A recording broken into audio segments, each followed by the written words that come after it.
Good afternoon, everybody.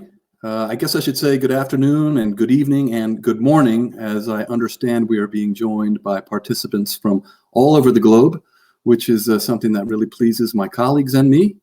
I am joined here at the virtual dais by my colleagues Simon Lester and Inu Manik. They are both at their secretive remote locations, and we're going to talk to you today about trade in a pandemic, traditional issues, new concerns, and optimal policy responses. For those of you who may be inclined to share your thoughts about this event on social media, please do so. And please use the hashtag Cato Trade. That would be #Cato Trade, one word, capital C, capital T. So we're going to talk briefly about some of the problems that we're facing. And then we'll get into a discussion of some of the solutions to the problems that we've laid out. We're going to talk about tariffs, this quest for supply chain repatriation, export restrictions, problems related to patents, and regulatory barriers to trade. So let me just set the table with a little discussion about where trade is right now. Last year, we had imports, trade was about $42 trillion, according to the World Trade Organization. Unfortunately, the WTO is estimating that trade in 2020 is going to fall off a cliff, somewhere between 13% and 32%. To put dollar figures to that, that's about $5.5 trillion to about $13 trillion. And to put that in perspective, the most optimistic end, the $5.5 trillion, U.S. trade with the world, all goods and services, exports and imports last year was $5.6 trillion. So the rosiest projection from the WTO for 2020 is that it would be 2019 trade as if the United States didn't exist, or as if the United States were just existing in autarky, or if the President of the United States had his dream to isolate the United States from the rest of the world come true. So if you're more interested in a rosier projection, we've got I think it was the OECD yesterday, the IMF is projecting an 11% contraction in trade. So we've got that. So why is trade collapsing? Well, because supply and demand have collapsed, output has collapsed. Trade was sort of on a downward trajectory in 2019, possibly because of the trade war between the United States and China, between the United States and other countries, and rising protectionism in other countries as well. But I don't think that those factors have much explanatory value for what we're about to see happen to trade in 2020. So let me say a few words about trade and tariffs in medical products. Global trade in medical products, as defined by the World Trade Organization, was about $2 trillion last year. And the WTO did an analysis and put imports into 4 different baskets: medicines, medical supplies, medical equipment, and personal protective equipment. Found that about 60% of these products were in severe shortage. But it also found that most countries impose tariffs on imports of these vital necessities. The average applied tariff was about 4.8%, which actually is less than the average applied tariff for all non-agricultural goods. Again, these tariffs didn't cause aren't a cause of the decline in trade, but they could be part of the solution. Getting rid of these tariffs could help with medical supply shortages and would facilitate a faster recovery of the economy. And the good news on that front is that it was reported just this week, I guess it's being updated continuously by Global Trade Alert, that 79 countries, I think this was on Monday, have actually lowered their tariffs in the past few weeks in response to what's happening.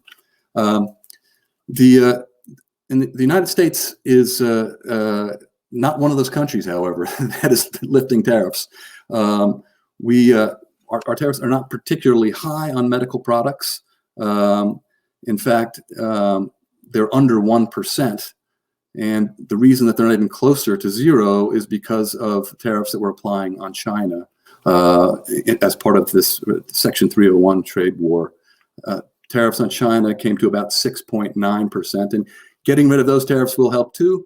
I don't know that it's going to make that big of a dent. I think what would make much more sense would be for the U.S. government to agree to forgive all tariffs on products coming in right now. Last year, the Customs Service collected $72 billion worth of import tariffs. That amounts to $6 billion a month for U.S. importers who would be in a better position to keep business operations running and keep people on payrolls. So I wish that they would give some consideration to that. There were reports a few weeks ago that the administration was considering suspending tariff payment for a little while at least, but I think that fell by the wayside. There is just too much countervailing pressure against this need to liberalize. And that brings me to my next concern, which is the momentum we're seeing in the United States, as well as Europe and elsewhere, to repatriate medical supply chains in the United States. A lot of people are under the belief that we're too dependent on foreigners for critical supplies, especially China, and that we should make moves toward greater self-sufficiency. Let me just say, among all countries, the U.S. is among the least dependent on foreign markets and on foreign sources. U.S. imports plus exports over GDP amounts to about 26%. For China, it's about 37%. For the whole world, minus the United States and China, it's about 60%. So we are less dependent. We are, as far as I'm concerned, sufficiently patriated in our supply chains, and we do need to diversify more and move outward with it. But I am in favor of diversification. It's a prudent policy to have. We shouldn't put all of our eggs in one basket. We shouldn't depend on one source. We should diversify our sourcing so that we have some products coming in from foreign sources, some from specific foreign sources, some domestically produced, and we should try to make space for a realistic domestic supply, a rainy day supply, stockpile, and tap into those kinds of things. So one thing that's coming up in this discussion about China is how dependent we are. I see government officials and people testifying before congressional committees and others bandying about these numbers that we are dependent on China for 95% of our pharmaceuticals, or 85% of our antibiotics. And let's put this in perspective. On some products, we are more dependent on China than on others. But let me just recite a few numbers for you here. Antibiotics.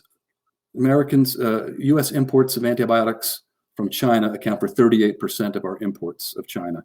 Heparin, 43%. Acetaminophen, 63%. Vitamin C, 74%. Ibuprofen, 76%. Hydrocortisone, 92%. Now, there are a lot of these medicines we produce at home. So we're looking at numbers that are just import shares. If you look at overall pharmaceutical imports, which would be everything in what's called Chapter 30 in the Harmonized Tariff Schedule, every 10-digit code that starts with a 30 is considered a pharmaceutical product. You add up the value of that for 2019, it's $132 billion. Only 1.2% of our pharmaceuticals come from China. Then we hear people push back saying, well, it's the ingredients that we're worried about because China is selling ingredients to other countries, and those countries are making pharmaceuticals. Well, there aren't any major countries that have a huge market share. Ireland, perhaps, a few other European countries. But the exports that China sends to us of ingredients mostly fall under what's called organic chemicals in the Harmonized Tariff Schedule, Chapter 29. And in that case, China accounts for 15.6% of our imports. So that's a $49 billion. And going back to pharmaceuticals, just to close this out, even though we imported $132 billion worth, domestic production is at least, in 2019, was at least $279 billion. So imports account for a pretty small share of domestic consumption.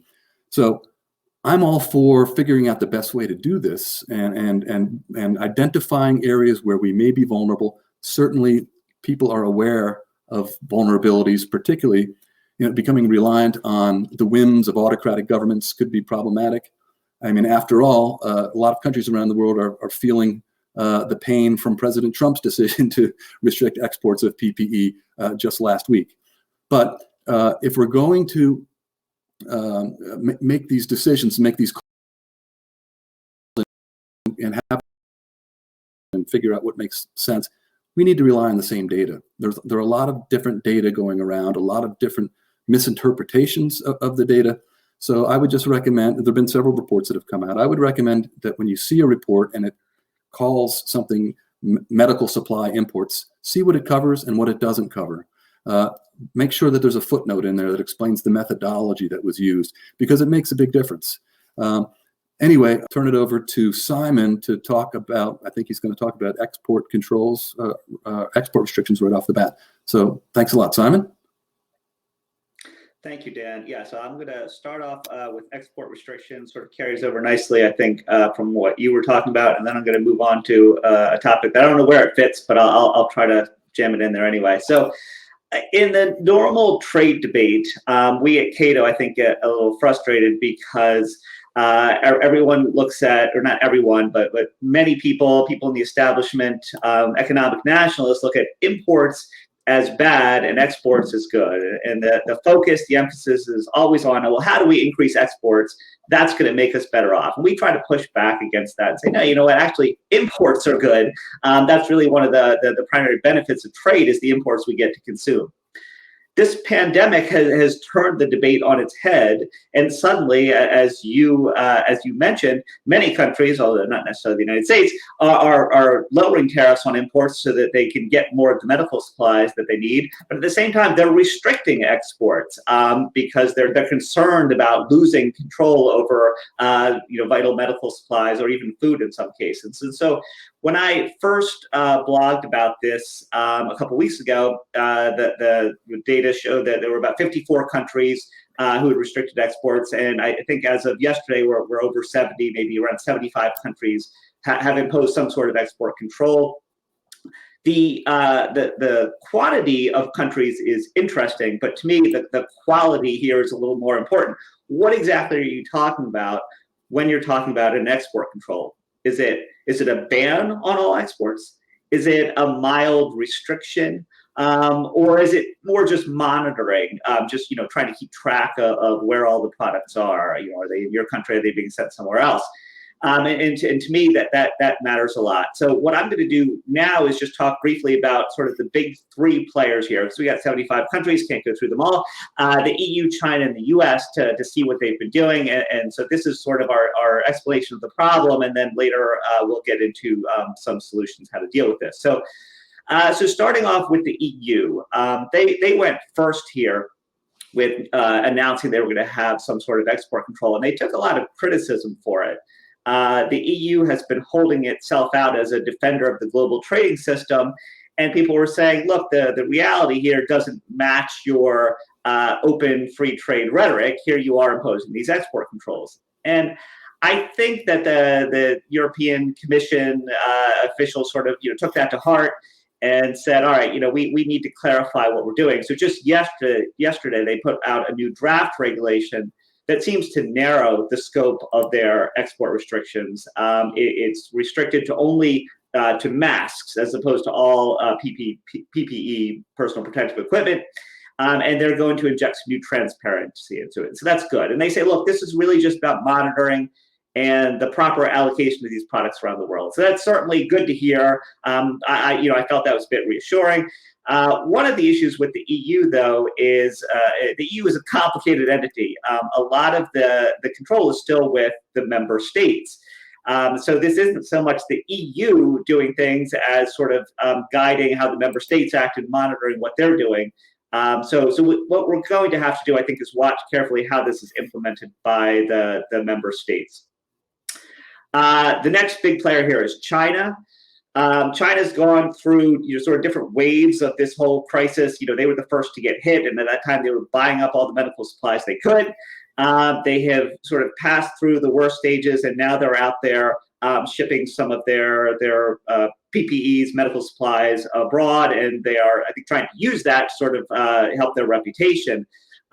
One of the things that's happened, though, is some of the products they'd exported were seen to be as pretty low quality, and they were getting criticized for that. You're sending us this stuff and it doesn't work.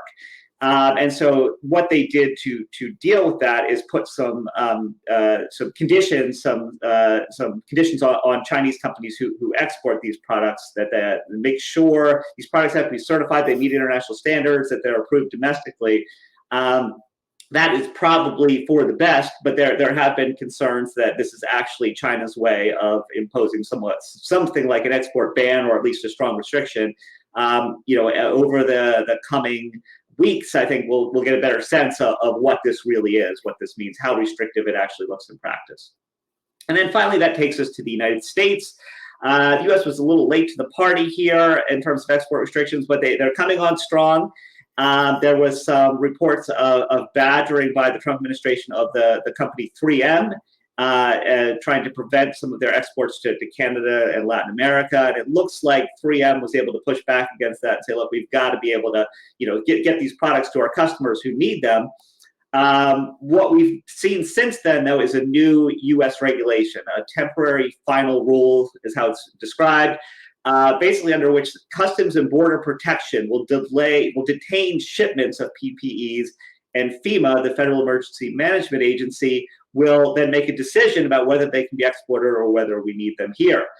There are a lot of concerns about this. FEMA doesn't have a lot of experience with this sort of thing. Usually it's the Commerce Department, the State Department who does this. It's not clear how much transparency there will be with the process. Bloomberg just reported yesterday that there were a number of calls between exporters, companies, and FEMA trying to clarify how this is going to work. And there's some internal guidance that's been put out, and exports will be allowed to go to Canada and Mexico, and 3M will be allowed to export. But we're going to have to watch this closely. Again, like with China and like with the EU, how does this play out over the coming weeks, and how much does this actually restrict export? So that's the export restriction problem. Let me just quickly mention one other, which is that we're all stuck inside right here, and what we would all love to see, so that we can get back out again, is a vaccine. We would all feel much safer if we had the protection from this virus. And so how do we get a vaccine? Well, the traditional way we do that, the traditional way we give people an incentive to invent vaccines, is to give them a temporary monopoly on the sale of what they invented. This is a patent. There are problems with patents, though. They lead to high prices. They lead to lots of litigation about the scope of the patent rights. And so it's not clear that patents are the right way to get us to a vaccine. And when we get to the solution part, I'm going to put out some alternatives. Let me stop there and turn it over to Inu, who's going to talk about some regulatory issues. Hey, Simon and Inu. If I could just interject, I think this might be a good point to do that, because at the outset, I didn't mention to people that we're inviting questions in the chat box. And there's a question that's kind of right on target for what you were just talking about, Simon, that comes from William Goodson. And he asks, does the federal government have the authority to block companies from sending the manufacturing of important medical supplies overseas? Does the U.S. have the authority to keep manufacturers from selling supplies overseas we need during future epidemics? And as you're thinking about that answer, just a reminder, feel free to ask any questions, and we'll do our best to field them. Simon. Yeah. My vague sense of this, and I can't say I have studied this carefully, so this answer, you sort of double check it, and I'll look at it as well later, is that they have invoked a number of sort of emergency style statutes, and I think it's something related to the Defense Production Act. So when you look at the FEMA regulation, the temporary final rules that they put out, where they say we are going to do these things, that they cite to various statutes that they think give them they think gives FEMA the authority to do it. I have not heard anybody question that. When I saw the rule, that question did occur to me. Did they have the authority to do it? I saw they were citing the various statutes. I didn't see anybody weighing in to say, no, this is going too far. They don't have the authority to do it. I think that the administration of it will certainly, be subject to challenge. If we don't have, if it's applied in an arbitrary way, there are certain general statutes that apply to agency implementation of particular statutes. So you have like the Administrative Procedures Act, that sort of guides or oversees how agencies implement statutes. So I think my sense is they can do something like this when there's an emergency of the sort we have now, but they're still subject to certain constraints. There are still opportunities to challenge their application of these statutes in court. But again, I haven't heard anybody say, no, they don't have the authority to do this thing. And in an emergency like this, the power of the government is broader than normal, but obviously not unlimited, as we heard recently from President Trump. We know he does not have total authority, but he does have more now than he would in ordinary times. If I just may add to that, Simon, I mean, I'm afraid that Congress has been a bit sloppy over the years in granting too much authority to the president. Under the IEPA, the International Emergency Economic Powers Act, the president is authorized to do a lot of things, and I suspect that he'd be authorized to do exactly what was framed in this question by William Goodson. Anyway, Inu, I guess we can turn it over to you now. Sorry for the interruption. Thanks, Dan. So I'm going to talk a little bit about how regulatory differences can act as a barrier to trade. When we think about the debate over trade liberalization, it tends to focus on tariffs and other forms of protectionism, including domestic regulations used for a protectionist intent. But regulations can have a negative impact on trade, even if they're not crafted for protectionist purposes. So regulatory barriers can arise when governments regulate without recognizing how their actions relate to regulation and production abroad. This can lead to what's called regulatory divergence between countries, such as different vehicle crash tests, for example, in different markets, even though both tests accomplish the same thing, making sure that the vehicle is safe. And the same thing can be said for things like medicines and pharmaceutical products, for example. When such products are manufactured, they are tested in the country that they're made. But if they're going to be exported, they're usually tested again by the place that it's being sent to, even if it's made to that market's specifications. So products are often tested twice before they're cleared for sale. As a result, producers around the world have to contend with a complex and burdensome set of rules in order to sell their products to other countries. Now, one could ask, why do these barriers exist to begin with? And it's actually just simple, because what we have are systems in place in which countries regulate on their own in silos. Most of the time, regulators aren't thinking about what other production processes are going on in other parts of the world. They're not thinking often about supply chains and the way that their rules will affect other jurisdictions. And in addition to that, countries sometimes have their own objectives. They have their own tastes and preferences and their own way of thinking about how to make rules. And those minor differences can actually have a large impact.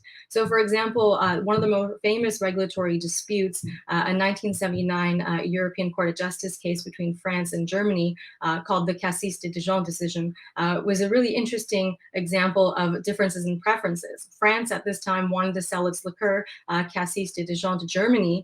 French liqueur contains 13% alcohol content, whereas German liqueur contains 25% alcohol content. And the Germans said, you can't sell this on our market. That's not liqueur. Well, the court essentially ruled that while these two countries could maybe never agree what constituted liqueur, and they could never agree to social and cultural tastes being the same, what they could agree to was the fact that they satisfied the basic health and safety requirements of both jurisdictions and therefore should be able to be sold on either market. So this was the birth of what underpins the way that the European single market works today, and it essentially allows products to move freely through those markets. But I'd like to point out that this issue is often bigger than just taste and preferences. It also has to do with consumer safety, and this is a really sensitive topic for a lot of jurisdictions. And when we're thinking about things like medicines, the science involved in how we apply the safety protocols, and when we think about risk assessments with experimental drugs, for instance, new vaccines that haven't been fully tested yet. So we have to keep that in mind when we're looking at the approval of products. And this is sort of why we have differences in these processes.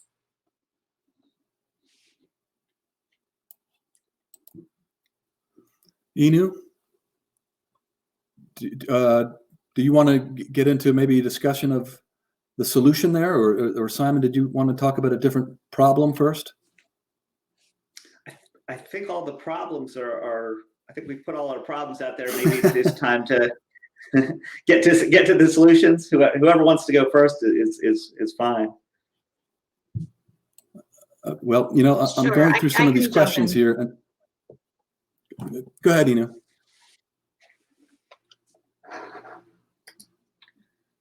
Yeah, so I can continue on a little bit with talking about the regulatory barriers themselves and what we can do to remove them. I think that often we think about cooperation, but the first thing is that getting rid of regulatory divergence first begins at home. It begins with our regulators looking at these differences, finding ways to make it easier for products that are innovative, new to enter our market safely.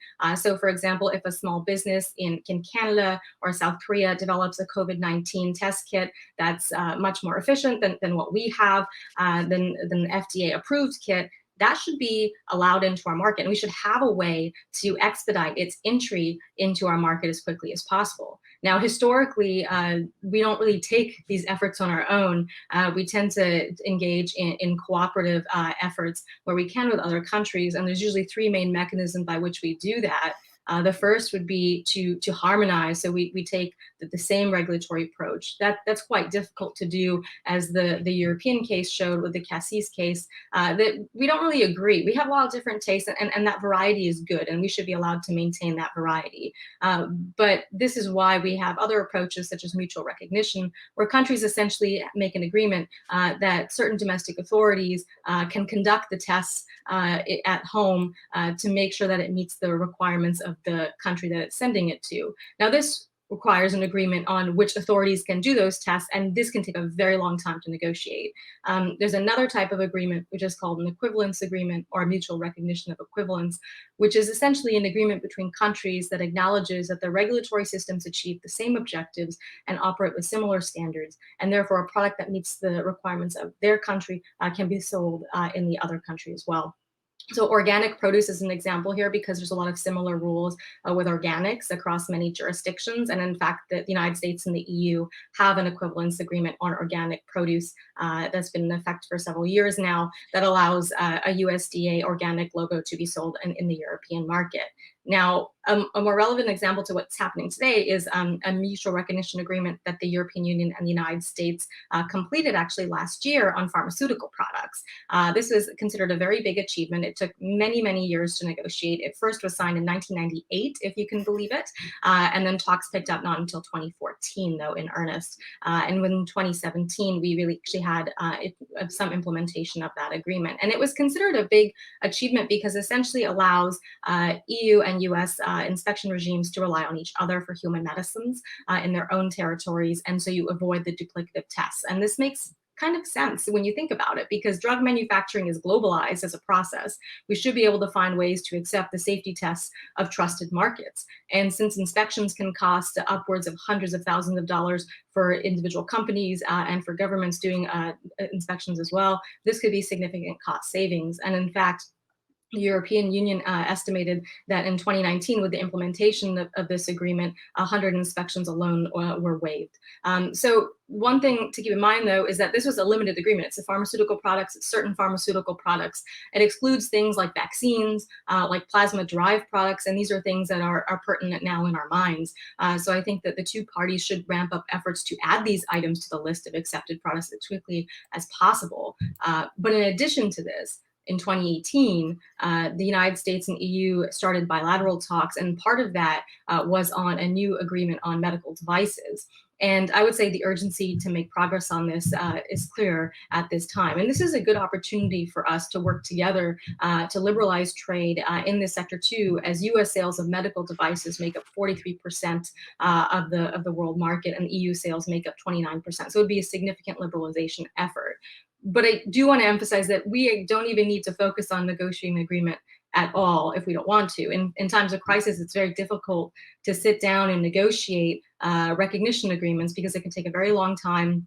And governments may not have the capacity to do this right now, given everything that they're facing. So we should think of a way to lift these barriers temporarily and in the long term permanently with trusted markets. Congress could, for instance, pass legislation that directs the FDA to accept medical device and pharmaceutical inspections from trusted jurisdictions. For example, the United States could waive all inspections of pharmaceutical treatments of COVID-19 from trusted jurisdictions like the EU, Japan, Korea, and Canada. So there's a lot of room for unilateral action here, and this could be temporary, but we should honestly make an effort to negotiate a permanent solution to these regulatory barriers for when we're facing future pandemics. And Simon, if you want to add on the medical innovation here, you can. I was actually going to transition to cooperation on export restrictions. So yeah, let me just pick up on that theme. And I would say that even us free trading globalists at the Cato Institute probably recognize that in the time of this pandemic, some nationalist instincts are understandable. You're responsible to your own citizens. You need to get them all the medical supplies they need. However, unilateral bans and excessive restrictions are a misguided way to do that. So everyone around the world needs this stuff right now, and hoarding through export restrictions is only going to get you so far. I would say the focus really needs to be on everyone trying to increase production of the various medical supplies, and then coordinating with other governments on how to get it where it needs to go. Monitoring of exports is fine if it helps in that regard, but you know, anything beyond that really can be a problem. We've seen this virus, the impact of the virus, spread from China to northern Italy to New York and Louisiana. There's always somebody who's going to be worst hit with it, and countries, governments around the world need to be communicating with each other as to who needs it. And generally speaking, I think we've seen that so far. I think the announcement of these export restrictions is worrying. It causes concerns. I think that we just have to watch them carefully and push back if it looks like they're being used in a manner that's too strict. And try to convince governments that working together is really a better approach to this. Let me stop there and just check in with you, Dan, in terms of time. Where do we want to go with this? I can talk about the patent issue, but maybe we have questions we want to get to. Okay, that's a good idea. There are a lot of excellent questions here, and we could probably spend the rest of our time trying to address them. I'm looking at the ones that might lead into some of the solutions that we were planning to talk about. So let me address or try to respond to a question from Akkad Ronan. He says, Dan, you mentioned a need for federal stockpiling of critical supplies. I take it then that you are in favor of restarting the federal mohair stockpile. Well, to be honest with you, I think one of the biggest challenges that we're facing in this quest of protectionists to repatriate supply chains is to defend what happens in these one-off sorts of situations. I do think pandemics are going to be increasingly more likely going forward, and that if we were to repatriate our supply chains, we would be poorer for it, and we would have less access to products that we would need, less access to markets. So I think one way to push back on those saying that we can't depend on foreign producers is to continue to depend on foreign producers as well as domestic producers, and to store some stuff away for a rainy day. Now, some of my colleagues here at Cato are a little skeptical of the idea. There is a domestic stockpile. I'm not exactly sure how it works or doesn't work. There's been some disputes about who is entitled to what products in the stockpile, who distributes them. I would like to come up with a plan to have a sort of a private sector driven stockpile that is administered by companies like FedEx or Amazon, logistics companies, or Hospitals of America, companies that know how to deal with these kinds of products, that know how to account for large amounts of inventory.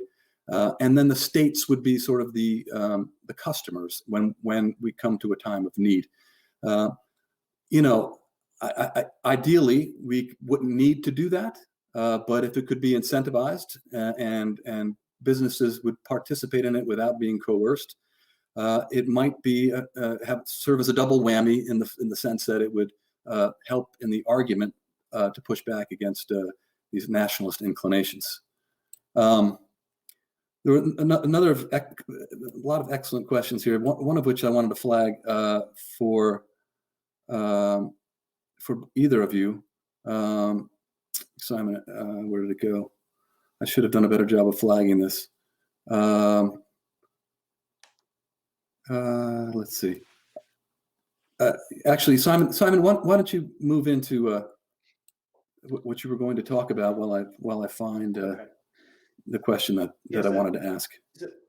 So this issue of vaccines, like I said, we'd all really like one so we could get back out there and get life back to normal. In the past, some vaccine inventors have just given them away. Famously, the polio vaccine was just sort of put out there. Wasn't patented, and monopoly prices charged for it. And that's admirable. And anybody who's working on a vaccine right now, I hope they consider that. I mean, I think if the Bill Gates Foundation were to, if it was something they were funding, they might give it away. If you come up with a coronavirus vaccine in your garage, please consider giving it away and then setting up a GoFundMe account, and we'll all give you lots of money, and you'll do all right. But I think we can't count on that approach. So I think it's worth thinking about other options than patents. And I think the alternative that many economists have put out there for a while, just sort of in the general context of patents, is the idea of a prize. So, the government offers this large chunk of money, this large sum of money, and if somebody invents something great, then they just get that money, but then the invention is just out there for everyone to use, instead of being under the monopoly control of this one individual or company for 20 years. And I think that in the context of the coronavirus, maybe this is a particularly good opportunity to try this.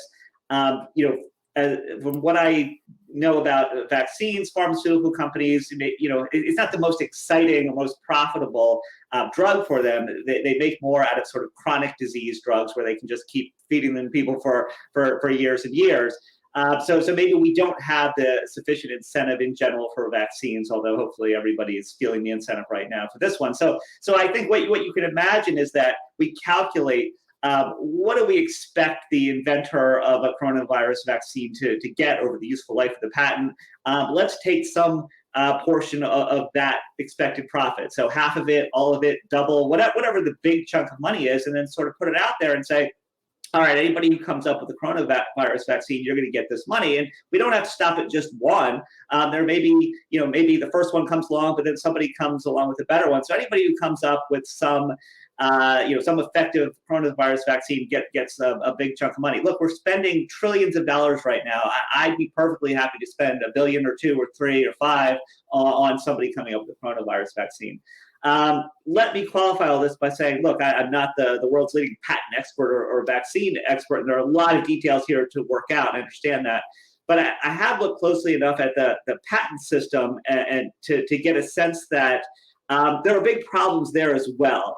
There's not a whole lot of evidence that this is the most effective way of encouraging inventions, getting them to the market, and it's especially with the sort of narrow category of issues with vaccines for sort of a one-time, hopefully one-time disease that comes along. It's not clear that patents are the best way to do it. So I think it is worth considering other options. It's worth putting prizes on the table. There's been a debate among economists for a while now. Maybe this is the chance to get it into the broader public debate. Is there an alternative, a way to give people incentives to develop the vaccines that we need? Yeah, that's excellent. I think the pandemic has given us time to think deeply about things and to brainstorm, and I think that idea has legs. There's an excellent question here from Paco Campos, and it's about the WTO and if you were the WTO Director General. And I think we're all familiar with the WTO. Simon worked at the WTO for a while in the Secretariat's office. Inu has done a lot of work there. But I think Inu is going to get this question simply because she has a paper that came out yesterday or the day before yesterday on on special and differential treatment and how to define developing countries in the WTO. So she's in the mode of recommending reforms for the WTO. So the question here is, if you were the WTO Director General, what would be your message to members? And two, your top priority for the organization at this time? How can the WTO preempt the increased use of export restrictions and regulatory barriers in a post-COVID-19 world? You want to take a swing at that, Inu? Sure, that's a great question. And I think if I were the Director General, I would say that it's important to remember that the current crisis we're facing doesn't stop at our borders. It's a global crisis. It requires a global solution as well. We should be cooperating at an international level regularly to make sure that vital supplies of medicines and equipment are not being restricted with export controls. Now, the WTO can play an important role here, and it has already set up a system where countries can notify when they are restricting exports, and the WTO itself is tracking additional measures countries are taking that haven't been notified. So I think that's a really important thing to do, especially because when you think about it, over half of WTO members are developing countries, and they rely heavily on imports for critical medical products to fight COVID-19. So we have recent data that came out from World Bank economists that has shown that for 20 developing countries with the highest numbers of COVID-19 cases right now, 5 countries account for 80% of their total imports. That's the European Union, the United States, China, Japan, and Korea. Now, as Simon mentioned, some of these countries have export controls in place, and that should be pretty alarming because that directly impacts the ability of these developing countries to deal with this situation that they're facing now, and it could be quite dire.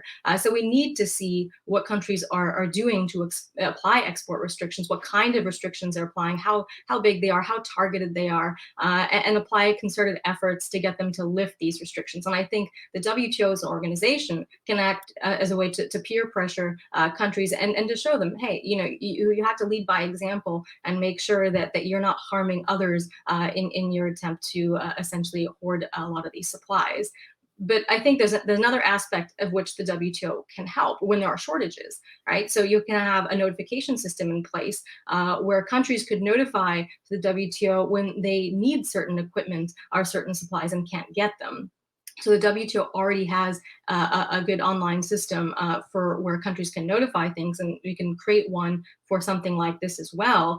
And this would be a really low-cost way, actually, to get individual businesses and governments the ability to coordinate their approach for where to send these things abroad. So, for instance, there's a lot of companies right now that are switching their production to PPEs. And if there was a notification system in place like this, you could basically have a company log on, see what countries are in most in need of something, and ship directly to them without having to go through the middleman of their own government. And so this would create a lot of opportunities to have the resources allocated most efficiently. So I think that should be the priority of the WTO, to make sure there's transparency and who's applying export restrictions, to find ways to get these countries to relax these restrictions, and also find ways to fill those shortages to help companies get these products to places where that need them absolutely the most. Well, I think Director General Acevedo now has somebody to look over his shoulder to, Inu. You're ready for the WTO. Let me get to a question from about as far away from Washington as it can come. This is a question from Wiki from Indonesia. And she's asking about something, Simon, you and Inu and I were talking about the other day. She's asking here about food exports. She says, in the middle of countries imposing lockdowns all over the world, and some major food exporting countries, i.e. Vietnam for rice, have issued export restrictions. Will our food chain be broken, especially in this sensitive and panicked era? So maybe talk a little bit about the movement of labor and how that is impeding harvests, and how that's going to possibly lead to a food shortage, and what that means for trade in food. Yeah, food shortages are a scary thing. Look, I mean, a toilet paper shortage, yeah, that's frustrating, but we can handle that. We can figure out ways. The food shortage, that's one where I start to then think about whether I need to build a bunker, and is society about to collapse? And we've heard we have these. I talked about export restrictions on medical supplies, but there have also been a lesser number, but still some of notifications of export restrictions on food as countries start to worry about whether they'll have enough for their own people. And as you hinted at, Dan, there have been a number of reports in wealthy countries, so in the United States and Europe, that, well, our domestic food supply is kind of in jeopardy here. Well, one reason is sometimes these countries bring in workers from poorer countries to help actually produce the food, to pick the strawberries, to do the work. And that's happened in the United States. It's happening in Europe. People coming from Eastern Europe haven't been able to get there. And so that's a problem for producing food. There have also been reports of coronavirus outbreaks, in the workers in various food production facilities. So there's I think a pork factory in South Dakota that was just hit with that. So I think that's worth worrying about. I mean, it's not time to panic and go stock up on firearms till we can protect our supplies from our neighbors who are going to be sort of breaking into our house. But I think governments need to think about how they're going to deal with this. If we can't get the workers in place to produce the food, we're all going to be in a bit of trouble. And so going back to what we're talking about with medical supplies, are export restrictions the answer? And I would say, for the same reasons, no. The key is to work together, to cooperate, to make sure that production stays where it needs to be. And then if somebody out there is suffering critical shortages, to get the food to them. I mean, I understand the instinct that, look, just take whatever you can get to make sure that it doesn't, get out of your hands and somebody else gets it.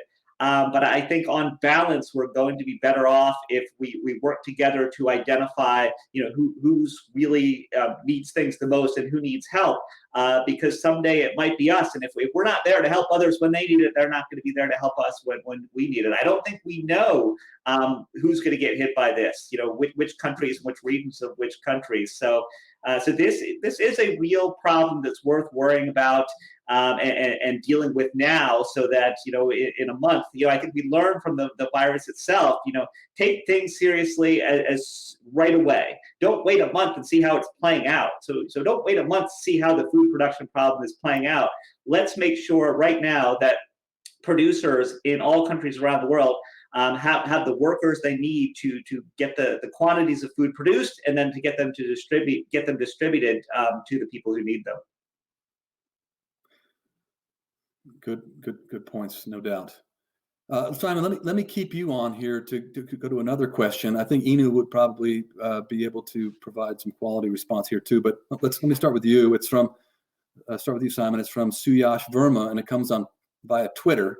And it's a great question, and it's the kind of question that I think you may be prone to engaging in for weeks and weeks on Twitter with Suyash. But Suyash asks, in light of COVID, does the WTO agreement on the application of sanitary and phytosanitary measures, the SPS agreement, require any amendments or changes? And would this scenario affect the interpretation of Article 5 of the SPS? If yes, how? So whatever kind of detail you want to get into on that, but that's clearly an important question.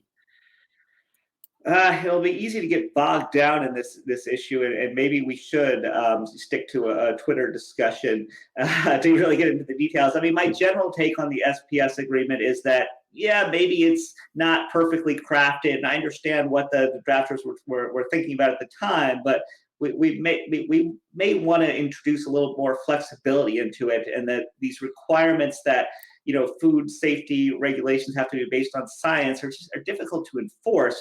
And we should maybe focus more on protectionism as the problem rather than regulations that are not science-based, because that's just not something that an international organization can guarantee in the way that WTO rules try to guarantee things. So does COVID-19 then, sort of prompt us to go in that direction of rethinking things? I haven't seen anything specific about COVID-19 that pushes me in that direction at this point. I mean, that SPS agreement sort of narrowly targets sanitary and phytosanitary measures, and clearly that that there are implications of COVID-19 for that. But I mean, I think the COVID-19 problem is sort of a broader one that goes beyond the SPS agreement. So I'm not sure that COVID-19 in particular pushes me to rethink the SPS agreement, but maybe that's just because I was already rethinking it.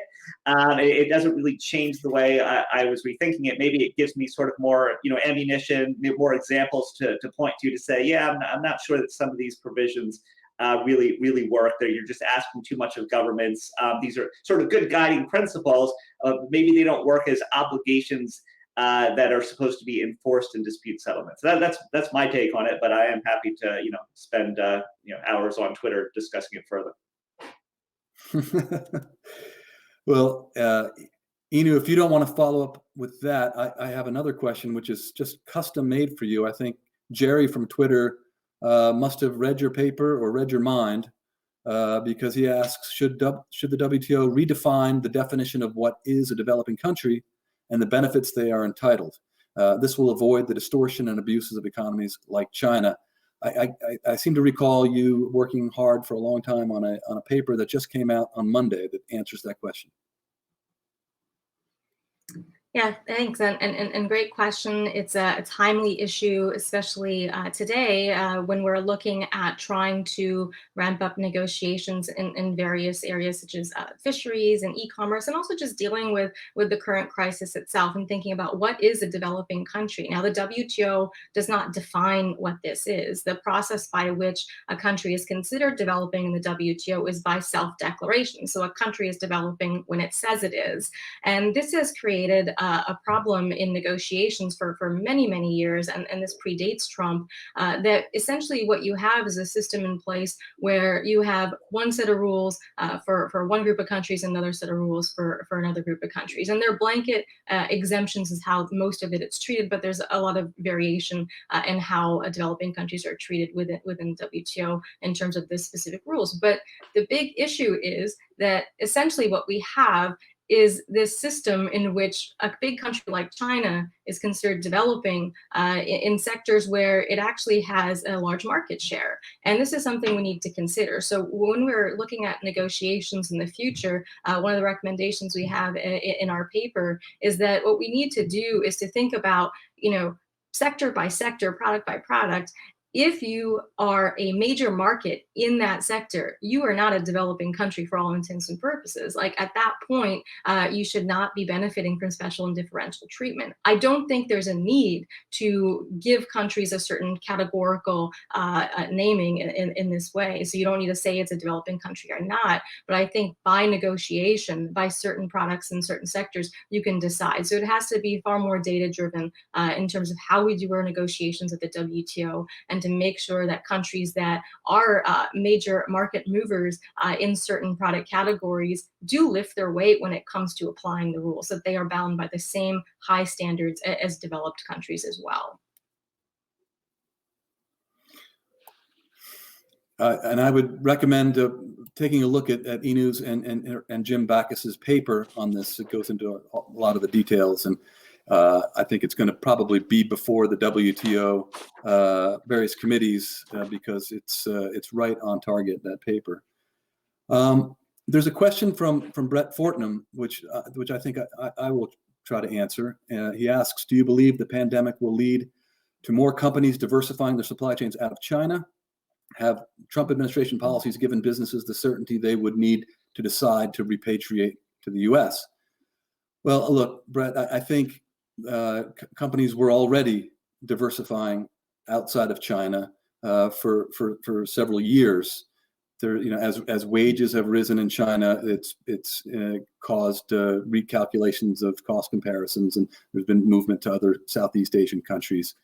With the flare-up of the trade war, which has injected a lot of uncertainty into how U.S. companies will be treated in China and how the United States is going to treat imports from China, that raises the cost. The uncertainty associated with that investment raises the cost of staying in China. The pandemic adds another reason, and considering the debate about the politicization of where the virus originated, I think that we're likely to see more companies move out as well. You got to remember, companies that invest around the world, they invest for a variety of reasons. It's not just chasing low wages or lax environmental standards like some people like to suggest. It is tapping into the appropriate workforce that has the right skills, producing for the right market. It has a lot to do with the political climate, the business climate, regulations, taxes, and all of these factors weigh on the decision of where to invest and whether or not to repatriate. Certainly, I think some American companies that have come back to U.S. shores during the Trump administration have come back with the expectation that they would be inoculated from any more Trump broadsides or be rewarded by Trump in some other way for coming back to the United States. And that, unfortunately, is a factor in these investment decisions as well. As government grows and as the president tries to take more control over trade policy, there's more incentive to invest in lobbying in Washington than there is to invest in factories and in research and development. And I think we're seeing that, and that is going to be one of the obstacles we're going to need to contend with as we try to get the economy going again after this. Let's see. Inu or Simon, do you guys have any sort of closing remarks? I think we're sort of at the end here, and I haven't been able to scan through the questions and find a particular one for either of you. Have you guys seen any of the questions that you would like to answer, or you want to make some closing remarks about the theme of our afternoon? I don't know that I've seen any questions. I guess I'll close maybe on a positive note. I think it's a positive note. So there's a lot of sort of fear about trade and how trade is falling during the pandemic as the economy is collapsing. But I think what we're also seeing is new ways to trade, and here we are online, sort of trading in a sense with the world. And I think that the opportunities for online trade are really getting noticed now, and it's been happening for 20 years, sort of the slow movement. And I've written in the past about online education and online medical advice. And as people are sort of forced to figure out how to do those sorts of things, it may be that we finally see things like telemedicine take off, where instead of having to go to these sort of germ-infested doctors' offices where we might get sick, maybe we can talk to a doctor online. And maybe we can talk to a doctor in a foreign country as well. There's reasons, or a number of reasons why you might want to, go to a doctor outside of your country. And now maybe we'll have the opportunity. So it's going to take some dealing with the regulatory barriers that get in the way of that before it becomes reality. But this might push us in that direction. And so, in the end, we may see, more trade or new forms of trade come out of this, and that is a positive, I think. Inu, any last closing comments? Yeah, I would just add one thing that has been quite hopeful, in my opinion, looking at what's been going on. I think it's easy to get disheartened by some of the government-led efforts to deal with shortages and just in general, and trying to figure out what to do with this crisis. But we've seen a lot of individuals and businesses really step up and really fill the gap that the government has left behind. And I'd like to say that, when it comes to the PPE, we're seeing lots of innovation happening throughout this country, throughout the world. And the more that we can do to allow these individuals and businesses get their products to where it's needed, that's going to be the way that we're going to have to deal with these sorts of problems in the future. So again, the solution is going to be a global solution. We have to stop thinking about dealing with crises in the old way of the national government has to solve every problem that comes its way. That's not going to be the long-term solution to a crisis like this in the future. And right now, what we need to do immediately is to make sure that individuals and businesses can get their products to where they need to get them. And we should be facilitating that as much as possible.